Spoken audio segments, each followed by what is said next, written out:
idan na tashi aure kyau muni ba za na duba.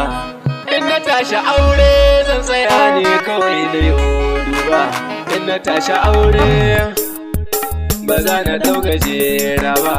In na tashi aure na ni ba za na ɗauki doguwa ba. In na tashi aure na ba za na ɗauka zama ba. In na tashi aure na ni ba za na ɗauki kwaila ba.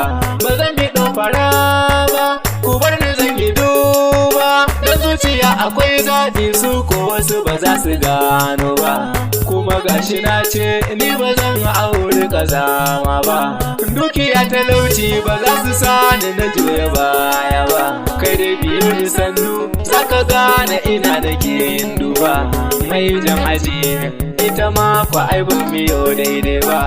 Balla gaza ita ma ko ba za biyo daidai ba.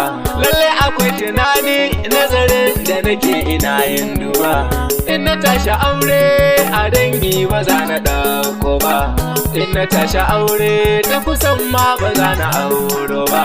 Balle na ɗau makwabta kullum sallama da kawaye duba. In na tashi aure na ni ba za na duba yare ba. Karfin lama ba zan duba ba. Kaɗa ma ba zan duba ba. Yaraban ba zan duba ba. Iba ma ba zan duba ba. Kowace zuciya akwai zaɓi na ta kudin ga sauraro na. Zaɓin da ne wani zuciya ta wadaban a fannin ƙauna.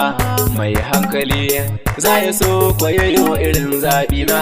Kai dai ka buɗe kunne za na faɗa ma kalar irin tsari na. Sai na samu mai ilimin addini da boko ba ƙarya ba. Sannan da tarbiya za ta rike ni da gaske ba ƙarya ba.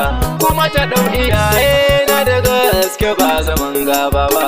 Bage na ba wa 'ya'yan mu tarbiya ya zan bata ofantar ba.